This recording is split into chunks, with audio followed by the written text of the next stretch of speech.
sa isunod ay tunay na itatampo sa kaligayahang lubos ng mahal na anak kong Diyos. Ang sinumang naglilingkod upang sa aking sumunod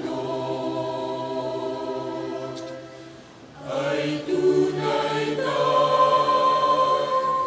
itatampo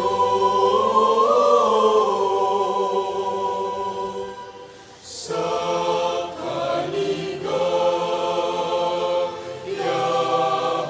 lubos ng mahal na anak kong Diyos.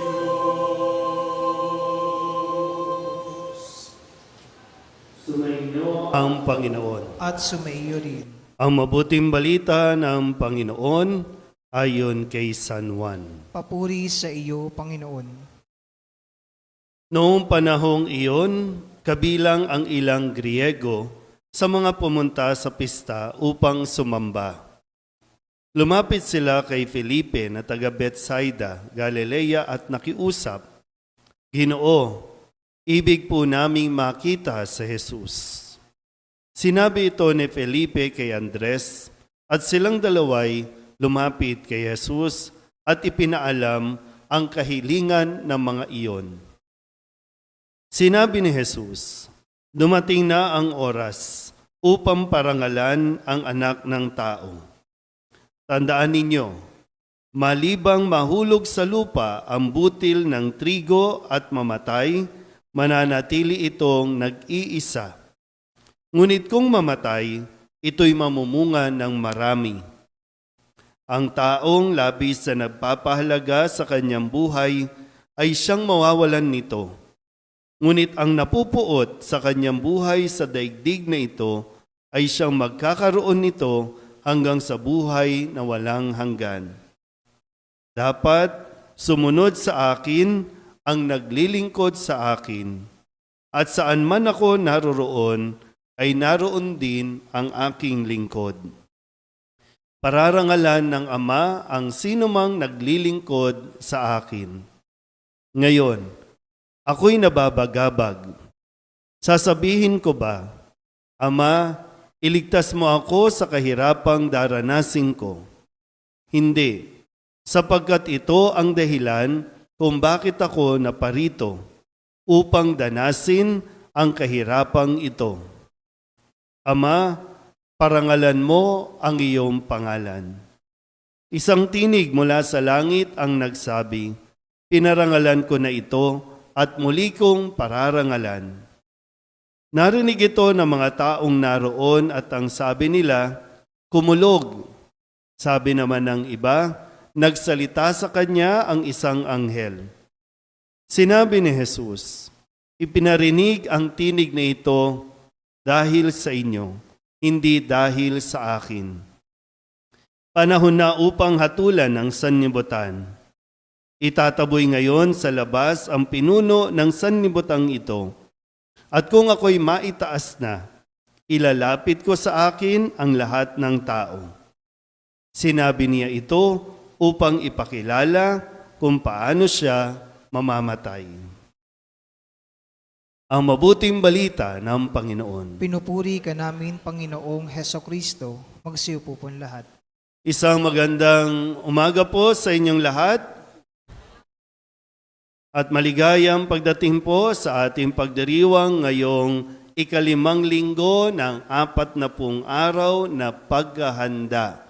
Almost papunta na tayo doon sa pinaka-exciting part ng atin pong paglalakbay. 40 araw tayong naglalakbay para sa mahalagang bagay na ito, ang Pasko ng pagkabuhay.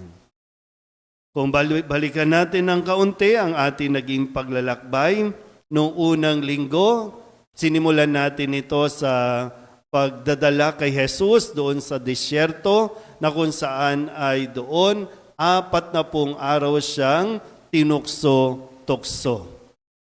Yung sumunod na araw, pipinakita naman sa atin yung kaningningan, kaluwalhatian ni Jesus nang siya ay magbagong anyo doon sa bundok. At narinig natin ang pagpapakilala mismo ng Ama sa kanyang pinakamamahal na anak na lubos niyang kinalulugdan na dapat nating pakinggan. Sabihin niyo nga sa katabi ninyo, makinig ka kay Jesus. Kasi baka yung panawagan, nagsasalita na si Jesus sa atin itong mga nakalipas na araw, nakalipas na linggo, pero baka ayaw pa rin natin siyang pakinggan. Kasi kung pakikinggan natin, magiging malinaw sa atin, sino ba talaga itong si Jesus na magsasakripisyo, mag-aalay ng kanyang buhay para sa atin. Ikatlong linggo, tayo po ay dinala doon sa templo at doon ipinamalas ni Jesus yung kanyang malasakit. Sabi niya po, ganun na lang ang apoy na nag-aalab sa aking puso, para protektahan, para ayusin at linisin itong templong ito na medyo nababalahura na ng mga taong nagpupunta doon. Kaya, nagkaroon ng paglilinis doon sa templo. Nung nakalipas na linggo, sa kanyang pakikipag-usap kay Nicodemo, ang sabi niya kung paanong itataas ang anak ng Diyos, ganun din naman ay, yung panahon ni Moises, ganun din pag itinaas na ang anak ng tao. At muli, ipinaalala sa atin na kung gaano tayo kamahal ng Diyos para ibinigay niya sa atin ang kanyang pinakamamahal na anak. Sabihin niyo nga po ulit sa katabi ninyo, mahal ka ng Diyos. At dahil Diyos sa kanyang pagpapakilala sa mga ipinahayag, may mga tao na nagnanais na siyang patayin. Kaya po sa liturhiya natin, kadalasan, pagtungtong ng ika-5 linggo ng Kwaresma, yung iba, pagtungtong pa lang ng Kwaresma, nagko-cover na po ng mga imahin. Pero karamihan, pagtungtong ng ika-5 linggo ng Kwaresma, ay tinatakluban na po ang mga imahin. Dahil nga, bahagi ng turo sa atin, medyo hindi nahayagan na nagpapakita sa Jesus. Parang nagkukubli na, nagtatago na. Kasi nga, papalapit na tayo, pero hindi naman yan mananatiling nagtatago. Hindi dahil naduduwag siya, kundi hindi pa ito ang panahon para siya ay hulihin. Kasi kusa naman siya talagang magpapakita. Kaya po may mga cover, yung mga imahin, except kay San Jose dahil magdidiwang tayo ng kapisahan ni San Jose sa darating na Martes. At nagkakaroon tayo ng triduum para sa karangalan ni San Jose. Baka mamaya sabihin, bakit siya? Wala. Huwag nyo na, baka kayong takluban namin. Pero yun po, yung kwento lang, baka napapaisip kayo, bakit tinatakluban, Bahagi po noon ay sinasabi nga na medyo nagkukubli na si Jesus dahil hindi pa tapos Meron pa siyang mga huling sandali na kailangan niyang gawin bago niya tuluyang ialay ang kanyang sarili. Hindi ito sapilitan na kukunin si Jesus, kundi kusang loob niyang ibibigay ang kanyang sarili para matupad ang lahat ng nasasaad sa kautusan ng anak ng tao ay darakpin, usigin, ipapako sa krus, mamamatay at muling mabubuhay. Malinaw po ba? So 5 linggo tayo na naglalakbay. Sa susunod na linggo, palaspas naman. Doon na natin sisimulan ng maringal na pagpasok ni Jesus sa Jerusalem.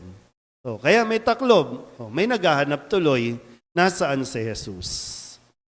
Kaya sa ebanghelyo natin ngayon, na may mga Griego lumapit kay Felipe, isa sa mga alagad ni Jesus, at sinabing inihiling nila na gusto naming makita si Jesus.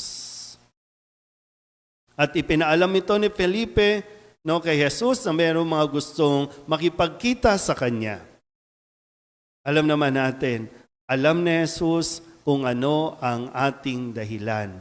Kung ano ang dahilan ng mga tao, kung bakit siya sinusundan, kung bakit siya nilalapitan, bakit siya gustong makita. Kaya maintindihan natin kung ang gusto ng mga Griego, gusto namin makita si Jesus. Pero ang sagot ni Jesus kay Felipe, tandaan ninyo, ito na yung mga huling habilin ni Jesus sa kanyang mga alagad, sa kung ano ang mangyayari. Kasi alam niyang hindi na siya magtatagal sa mundong ito at patapos na siya sa mundong ito.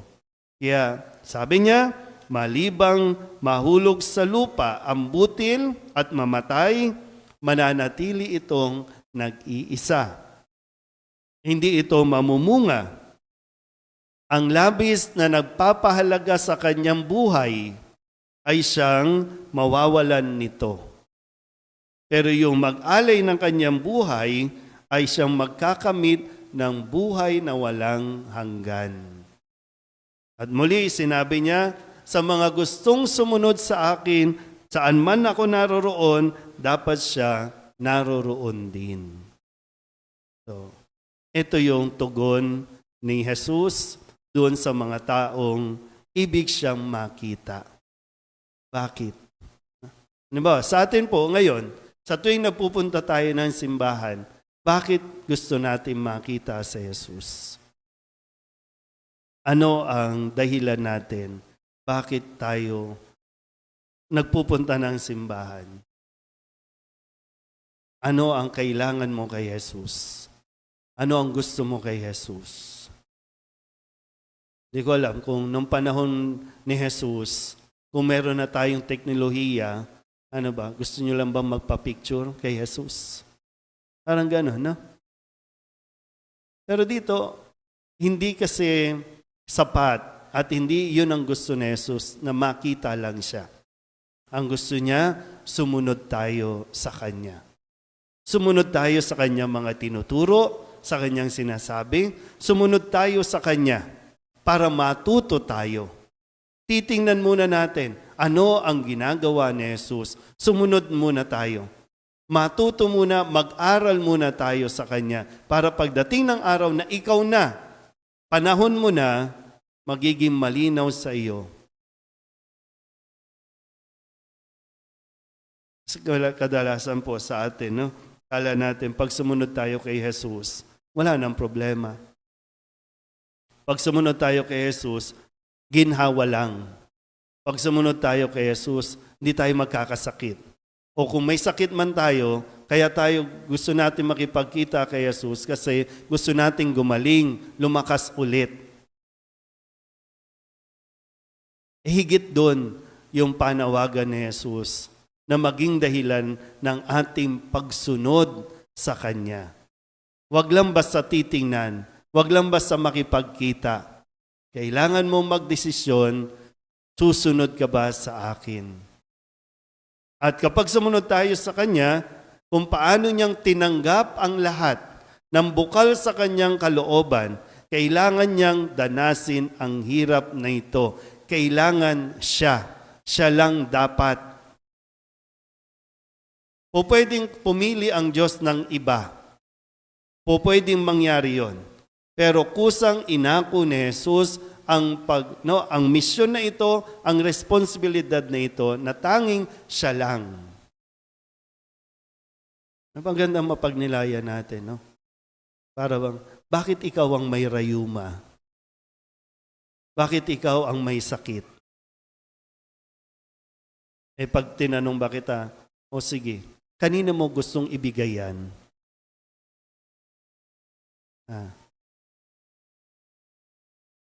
Sagot.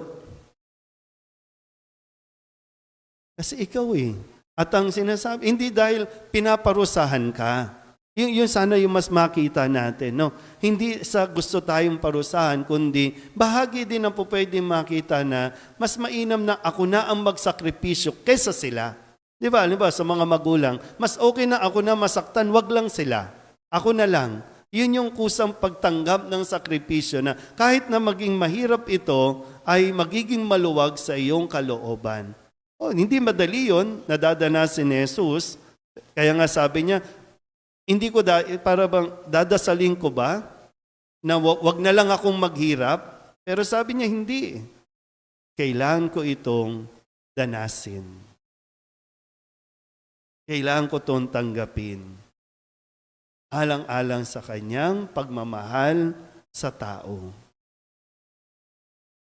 Kaya kung sino man, no? Kung may sakit ka, okay lang yan. Magiging masaya ka pa rin. Kung wala kang pera, okay lang yan. Magiging masaya ka pa rin. Kung wala kang jowa, mas masaya ka. Kung naghihirap ka sa asawa mo, sa partner mo, okay lang yan. Kailangan mong danasin. Pero hindi rin naman yan magtatapos lang doon. Kasi merong ginhawa kapag natapos natin ang pagsunod na yan. Kaya, di ba, si Kristo, ito yung mangyayari sa Kanya hanggang sa kamatayan sa krus. At akala mo, nandoon na, talo kasi namatay? Hindi, mabubuhay uli. Pero naranasan niya lahat, di ba? Yung kung gaano kahirap na ipaparanas ng tao sa Kanya. At ihahayaan muna ng Diyos para talaga mapatunayan sa atin ang Kanyang pagmamahal. Nawa, yun din po, no? Ang mapulot natin, aral sa 5 linggo ng ating 40 araw na paghahanda. Hindi ito magiging madali at sana po hindi lang tayo pupunta sa mga susunod na araw kasi gusto lang natin makita yung mangyayari. Kundi matuto nawa tayong sumunod sa Kanya hanggang sa dulo ng ating paglalakbay, hanggang sa dulo ng ating buhay. Amen?